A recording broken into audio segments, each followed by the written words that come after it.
আমাদের স্মার্টফোনগুলোতে কিন্তু চমৎকার কিছু ফিচার্স দেওয়া থাকে।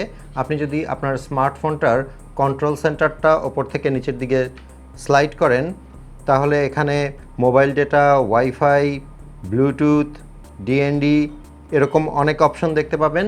এখানে কিন্তু আরেকটা অপশন আছে, সেটা হচ্ছে এয়ারপ্লেন মোড বা অ্যারোপ্লেন মোড। অনেকেই হয়তো ব্যাপারটা সম্পর্কে ডিটেলসে জানেন, আবার অনেকে জানেন না। সো যারা ডিটেলসে জানেন তাদের এই ভিডিওটা স্কিপ করলেও চলবে, আর যারা জানেন না তারা কন্টিনিউ করতে থাকুন। একটা সময় ছিল যখন কেউ প্লেনে ট্রাভেল করতো, তখন তাদেরকে মোবাইল ফোনটা ট্রাভেল টাইমে বন্ধ রাখতে হতো।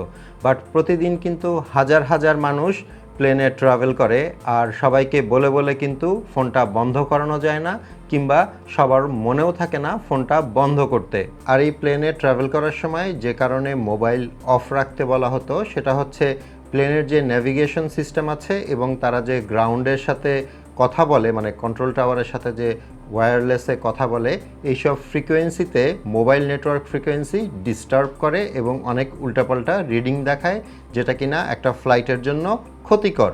কিন্তু একটু আগে যেটা বললাম যে হাজার হাজার মানুষকে কিন্তু বলে বলে মোবাইল ফোন বন্ধ করানো, মানে এয়ার ট্রাভেলের সময় বেশ বিরক্তিকর ছিল এবং চ্যালেঞ্জিং ব্যাপার ছিল।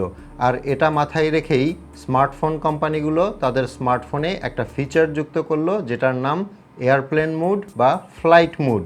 আগে যেখানে পুরো ফোনটাকেই টার্ন অফ করে দিতে হতো, এই ফ্লাইট মোড বা অ্যারোপ্লেন মোড থাকার কারণে এটাকে আর টার্ন অফ করতে হচ্ছে না। আপনি যদি সিম্পলি এটা অন করে দেন, তাহলে আপনার মোবাইল নেটওয়ার্ক, ওয়াইফাই, ব্লুটুথ সব কিছুই কিন্তু বন্ধ হয়ে যাবে, বাট মোবাইলটা চলবে। আপনি চাইলে গেমস খেলতে পারবেন, গান শুনতে পারবেন, কিংবা মোবাইলে থাকা ভিডিও দেখতে পারবেন। এখন কথা হচ্ছে, সবাই তো আর সবসময় এয়ার ট্রাভেল করে না। এয়ার ট্রাভেল না করেও বাসা বাড়িতে থেকেও আমরা কিভাবে এই এয়ারপ্লেন মুড বা ফ্লাইট মুডটাকে ব্যবহার করতে পারি, সেটা আপনাদেরকে আমি একটু ডিটেলসে বলি। স্পেশালি এই জিনিসটা আমি নিজের ক্ষেত্রেই করি। মনে করেন আপনি মোবাইলে ওয়াইফাই চালিয়ে একটা মুভি দেখছেন কিংবা গান শুনছেন, সেই সময় চাচ্ছেন না কেউ যেন আপনাকে ফোন দিয়ে ডিস্টার্ব করুক। এক্ষেত্রে আপনি যেটা করতে পারেন, সিম্পলি আপনার মোবাইল ফোনের যে কন্ট্রোল সেন্টারটা আছে সেটা ওপর থেকে নিচের দিকে স্লাইড করবেন এবং এয়ারপ্লেন মোড বা ফ্লাইট মোড যে অপশনটা আছে এটা অন করে দিবেন। এটা অন করা মাত্রই দেখা যাবে যে আপনার ফোনের মোবাইল ডেটা, ওয়াইফাই এবং ব্লুটুথ কিন্তু বন্ধ হয়ে যাবে। সো আপনি চাইলে এই অবস্থায় যদি আপনার ওয়াইফাই দরকার হয়, তাহলে ওয়াইফাইয়ের ওপর ট্যাপ করবেন, ওয়াইফাইটা আবার কানেক্ট হয়ে যাবে। আপনি যদি ব্লুটুথ হেডফোন ব্যবহার করেন, তাহলে ব্লুটুথটা অন করে নিতে পারেন। সো এই এয়ারপ্লেন মোড অন রাখার সবচেয়ে বড় সুবিধা যেটা, সেটা হচ্ছে আপনার মোবাইলটা কিন্তু সবাই বন্ধ পাবে। মানে আপনার যে নাম্বারটা আছে সেটাই যদি ডিরেক্ট কেউ কল দেয়, সেক্ষেত্রে সবাই আপনার ফোনটা বন্ধ পাবে।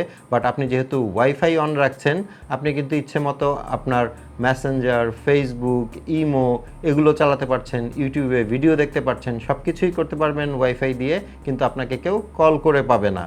আর এখানে আরেকটা সুবিধা যেটা, সেটা হচ্ছে অনেকেই কিন্তু ঘুমোতে যাওয়ার আগে ফোনটা অফ করে দেন, আবার ঘুম থেকে উঠে ফোনটা অন করেন।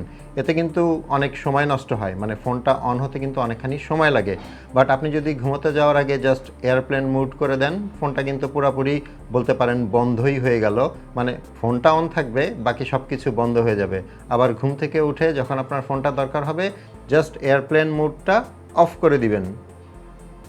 আশা করি এই এয়ারপ্লেন মোড এবং ফ্লাইট মোডের ব্যাপারটা আপনাদের কাছে ক্লিয়ার হয়েছে এবং অনেকেই এটা থেকে উপকৃত হবেন।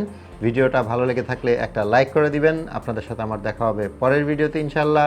সে পর্যন্ত সবাই ভালো থাকবেন। আসসালামু আলাইকুম।